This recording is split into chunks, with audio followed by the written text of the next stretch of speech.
Hello everyone and welcome to Best Side Cycling. Today I'm here in Marymoor Park and we're riding along the Marymoor Connector Trail all the way to the East Lake Sammamish River Trail. So I featured the Sammamish River Trail on this channel before, and this is just going sort of the other way eastbound, and this is a really fantastic route, especially for families and those just learning to ride a bike. It's going to be all flat and just surrounded by parks and all, so highly recommend. I will show some alternatives for those that are just looking to do the Sammamish River, the Lake Sammamish Loop, which is also a really popular ride. It's the smaller lake east of Lake Washington, and a lot of people like to ride around that as well. But we're here to Marymoor Park, where there's a ton of amenities. You see fields, people riding here everywhere, a lot of different events. There's a velodrome, soccer games and all that going on all the time, and large open fields that I often see like people using their drones and stuff. But yeah, but this connector trail is really convenient. It does pass through a fair amount of these sort of roadways, so watch out here. And there's going to be a lot of other people using it. But on that, on your left, you can go through and enjoy the park.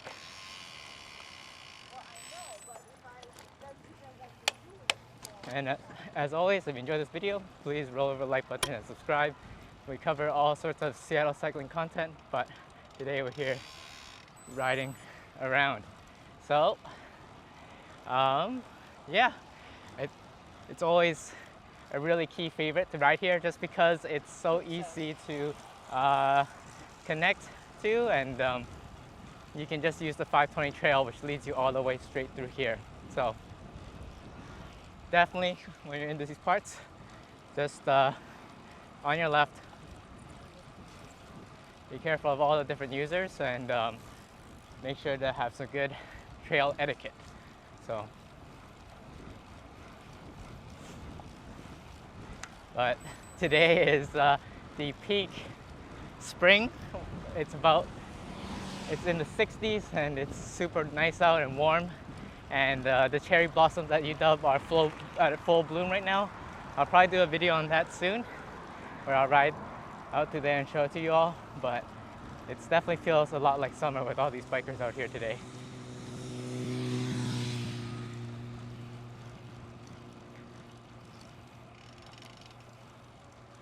And right here, around here, this is where the Flying Wheels big cascade ride begins. There's like a big parking lot here where they drop all the cars. On your left, it's definitely also worth noting that this is an awesome place to just start your ride through just driving and parking here. It only costs $1 to use any of these lots for a good amount of time, and then there's just a lot of amenities here. So just huge fields, the velodrome. There's gonna be theaters during the summer and all these different cool things. But yeah, crossing here, this is the main one that we'll cross today. And for those that are more comfortable on the road, honestly, I would just suggest just riding through using that, and you can connect straight onto East Lake Sammamish Parkway. But following this trail, this connects right onto the East Lake Sammamish River Trail. And that runs basically the whole east side of the Lake Sammamish, and we're going to be going towards the south end until it turns into gravel today. The whole trail runs for 11 miles. Though, as I mentioned, that middle section is actually due for construction later this spring. But with the ongoing concrete worker strikes that have been going for just, I think, half a year now, it's hard to say how those timelines will be affected. But just to say that it is coming, that eventually you should be able to ride from sort of the north end there of the Lake Sammamish all the way basically to when you hit Issaquah. And that's really awesome and a really accessible way to be able to ride around the lake like this. I mean, the Lake Washington does have sections where it's like the Burke-Gilman Trail and the East Rail Trail on the southeast end, but it's just so cool to see just being able to enjoy the nature that we have here using these trails. As we can tell, as we connect over on this bridge, it does really narrow up and there's lots of folks, so I'm taking it really easy, just making sure to give everyone a lot of space, a lot of comfort. And the thing I really gotta say about riding on these trails is really watch out for little kids and dogs. I only call those out too in particular because they really can act very unpredictably at times, just darting out to the left and right. And it's really not any, you don't want to be that person that causes an incident on a nice trail like this. So definitely, if you're one that's already reaching into those sort of 17, 18 mile per hour marks above that 15 mile per hour trail limit, definitely try to consider the road. It'll probably be a more fun experience for everyone. But otherwise, if you're down to just relax, enjoy the trails here, definitely make use of it. So as mentioned in this video, I'm just going to feature the paved section all the way up to the gravel. Then I'm going to transition up to the road itself. But this really is a fantastic place to bring sort of maybe your friends and family that aren't as into biking yet. So for example, I'd bring my mom and spouse here to ride before, and it's really comfortable just with the nice wide pavement, the flat environment, and the really nice views on the right. You just have intimate views of the Sammamish Lake, and yeah, it's pretty different from Lakes Washington that just feels so big that it sometimes doesn't even feel like a lake in itself. Lake Sammamish, you can sort of get a much better grasp of it and see a lot of it. It's a lot much calmer, the waters. I don't have much experience actually going into it though. So, but if you do, let me know in the comments what that's like. But yeah, definitely, it's just really encouraging today just to see so many different people out on their bikes. And today I actually am doing just sort of large clockwise loop around here. And definitely it can be a really great way to ride together with using the Lake Sammamish, connecting it with things like the Sammamish River Trail, so you can ride even two lakes together, or you can use it to connect into the Sammamish areas where you can just sort of climb up and then head up east towards the Carnation area, or you can just go and actually use this trail, connect all the way into Issaquah, and then from there you can use things like the Issaquah Preston Trail, or you can keep riding south. There's just so many ways to connect.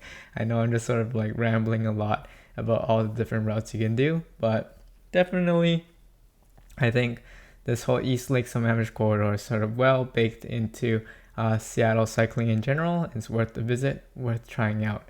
So as we're going along here, the other thing that happened to me during the filming of this video was actually I got a big thorn into my tire, and it happened closer to the south end of this trail, but I thought I was definitely a goner as I didn't actually bring a full spare tube, but luckily I run tubeless. So what that means is that there's like sealant in my tire, and then when I went to the bike store, I showed it to them and they were really convinced that it was gonna make a huge mess and that my tire probably was gonna need some repairs.